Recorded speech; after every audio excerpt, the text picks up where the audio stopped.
咁開心啦！請到 Ryan 今日嚟同我哋做一個分享咁樣嘅。咁Ryan 其實可能夾咪同大家分享，其實喺大學咁多科目入邊啦，點解你會揀讀咗新聞系咁樣嘅？咁啊，首先就多謝大家坐喺度聽啦。咁啊，今日特別嚟到呢，就主要都係想分享一啲職場上嘅經驗。咁見到即係可能大家嚟到都係諗住揾工啊，同埋可能進修啊，揾啲機會啊咁樣。咁啊，不如我就講下當初即係其實都面對過呢啲抉擇嘅。咁啊，講翻我以前呢，就成績又唔係話十分好嘅啫，咁成績唔係十分好嘅啫。咁啊細細個咧，屋企咧都壓力都大㗎。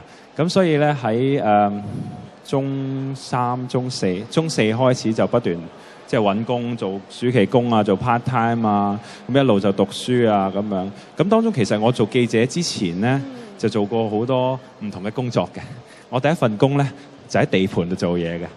跟住第二份工咧，就去嗰啲廣告嗰度咧，企喺後邊做報警版嘅。跟住第三份工咧，就係喺間公司做採購文員嘅，全部都係啲 part time 啊、暑期工啊，即係維持住自己嘅生活啦。咁咪一路讀書啦咁樣。咁然後即係做過晒呢啲工啦，就發覺揾錢係好困難嘅，揾錢係好辛苦。因為地盤都曬啊，曬雨淋。地盤係啊，地盤好曬嘅，即係你睇我大件咁，但係都頂唔順㗎。嗰陣時就咁所以就嗰陣時會諗究竟我要揾份點樣嘅工咧？第日究竟我讀完書出嚟，我嘅生活會係點樣咧？咁就嗰陣時揀科就去思考呢啲嘢啦。咁好多選擇嘅，其實可以讀文學院啦，可以去做老師啦，穩定啦。咁啊可以去讀商科啦。我爸爸好想我讀商科啦。咁啊，但係最尾我揀新聞系，因為我衡量過之後咧，發覺我做過咁多工啦，嗰啲工咧，我都係冇乜興趣，咁啊做得好辛苦，咁啊不如我就睇下揀一科我覺得好有興趣去讀嘅，第日會唔會做份工係開心嘅時候有唔同嘅感覺咧？咁樣，於是我就即係見到新聞系似乎都幾適合我喎，好活嘅，好多嘢可以落手落腳去做，去拍嘢啦，去做剪接啦，跟住然後去諗題材啦，去做採訪啦，周圍出去識人啦，咁然後就喺個過程入邊又可以學下點樣去 present 啦，去講嘢啦，咁所以我覺得呢一種嘅模式似乎都係適合我，因為我都係外向啲嘅人，咁好中意同人傾偈啊，咁同埋好中意喺鏡頭面前咁樣又去 present 自己啊咁樣，咁所以就都似乎係咁樣揀，於是就揀咗新聞系，咁之後好好彩地高考成績又過得去，於是乎咧就入咗去讀新聞系啊咁樣。咁之後你就讀完新聞系啦，咁你就正式就入咗去無線度做記者啦咁樣。咁可能你係咁頭先聽你講，你覺得自己做完啲 part time，咁都覺得自己性格係外向嘅，適合做嘅。咁但係點解你會真係堅決我讀完新聞系就真係做記者？因為其實我知道，可能讀完新聞系你都可能去做其他工作，或者突然真係投身落新聞系呢度咁樣咯。其實咧喺個過程入邊好多競爭嘅，即係讀新聞系咧，首先Year 2就有一個叫做實習嘅計劃。實習嘅時候，當然你就要去唔同嘅電視台面試啦，然後俾人揀啦。咁揀完之後篩咗一部分人走啦，咁你留低就做實習。實習完咗，咁實習係一個暑假咁上下嘅時間啦，3個月左右啦。實習完咗，睇你嘅表現OK 嘅話，可能可以留低做 part time。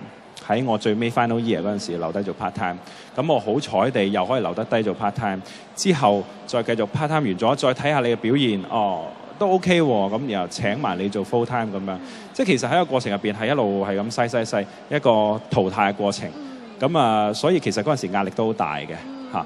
點解唔諗下其他工咧？原因就係似乎我已經係好幸運嗰個啦。喺個競爭過程入邊咧，冇俾人篩走嗰個。咁嗰陣時我都冇諗過話再揾其他工啦咁樣。因為對於一個新聞系嘅學生嚟講，係入 TVB 做記者，似乎係一個最好嘅選擇嚟嘅。咁所以就好順利咁過咯。但係講翻轉頭，我 Year 1入去嘅時候，我其實冇乜諗過，我究竟做一個電視記者啊，做個報紙記者啊，電台記者啊，甚至可能做其他傳媒工作，嗰陣時冇諗定嘅，只不過係有時因緣際遇啦，即係有時緣分就喺嗰度等住你，咁你去到，你亦都做到，你亦都盡力去做，咁最尾個就會得出咁嘅成果出嚟咯。即係無論點都可能裝備好自己先，即係可能未必好清楚自己要做咩職業都好，但係可能有啲 skills 啊、啲知識嘅時候，可能你就諗我都啱做嗰份工咁樣嘅，係啦。咁其實都知道，可能大家都有個觀念啊，比較上可能覺得記者就比較人工就比較低少少，係啦，工時又長咗少少咁樣，但係都比較辛苦啦。但係知道你喺電視台嗰度都做咗8年咁耐嘅記者喎，喺8年都唔係一個長，即係短嘅時間。咁其實點解會令你咁熱愛呢份工作嘅原因，會唔會係可以分享一下？其實就係講到2樣嘢啦，即係技能 ，OK， 你嘅得着同埋你嘅人工。你永遠咧係可以取長補短嘅。咁一入去新聞系第一堂，老師就講㗎啦。香港記者甚至係世界好多地方嘅記者都係人工係低㗎啦。你要賺錢嘅話，你依家轉系仲嚟得切嘅，你仲可以去轉其他系嘅。OK， 咁當時就當然留低啦，就繼續讀啦。都嚇唔到你。係啦係啦。咁的確嘅係做嗰幾年係家庭會覺得辛苦，即係可能爸爸媽媽本身冇乜收入，咁靠我去維持嘅話，靠嗰份人工咧係會爭啲嘅。咁但係你要睇翻就係我得到嘅嘢係咩咧？即係做記者，第一人脈啦，我識到好多，即係睇第日可能會幫到我嘅一啲人。咁大家可能成為朋友又好，得閒打個電話傾下偈又好。咁始終有朝一日咧，大家會喺生命嘅某一點重遇翻咧。其實咧，可能係純粹傾一個偈，交換一少少 information， 對你都好大得着嘅。咁另外就係當然對你嘅自信心有好大嘅幫助。我覺得咧，其實無論做記者又好啦，做電視又好啦，甚至你出嚟見份工都好啦，最緊要就係你有份自信心啊嘛，俾人睇到呢個人呢個 interviewee 佢係有自信嘅，咁其實好容易就會說服到人哋去考慮究竟呢個人適唔適合我份工咧？就多過佢睇你嘅履歷啦，多過睇你嘅學歷啦，多過睇你嘅成績啦咁樣。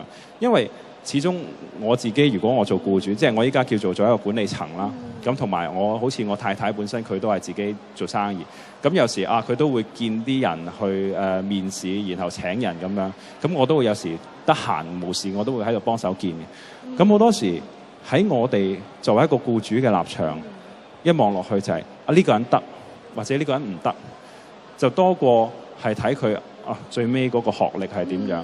好多時啲人寄咗求職信嚟，或者點樣佢係 master 嘅或者佢係攞個 first on 嘅咁然後我哋攞咗呢資料啦 ，OK， 合適嘅人當然啦 ，master 又好 ，first on 又好 ，second on 都好，咁上下 quality 嘅人，我哋都會即係叫佢嚟 interview。但係到咗最尾係咪真係用佢咧？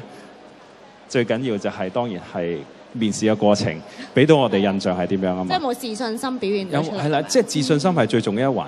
你冇自信心，即係好似之前即係新聞都有個碩士生咁樣，係啦，你好明顯見到佢有叫做有 quality 啦，咁但係佢出嚟嘅 presentation 眼神動作講嘢，完全係表現一副好冇自信心，亦都好唔識人情世故嘅一個 presentation， 咁自然啦，僱主梗係唔會請佢啦。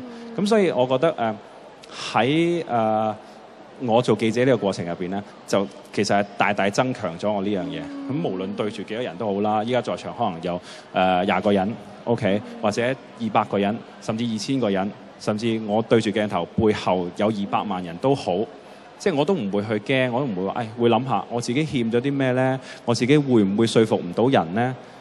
咁呢樣嘢，我覺得係其他工作俾唔到我嘅。咁另外仲有啲咩得着咧？就係當然係人生經歷啦，有好多嘅大小嘅事件啦，當中你可以思考到好多嘅嘢啦。同埋一種好重要嘅元素就係你嘅應變能力啦，你應變嘅技巧啦。無論係就咁講嘢 ，OK， 講嘢嘅時候我點樣去轉，點樣去應變又好，或者對住一啲 task 一啲困難我要點樣去逐件拆解佢，然後將佢整合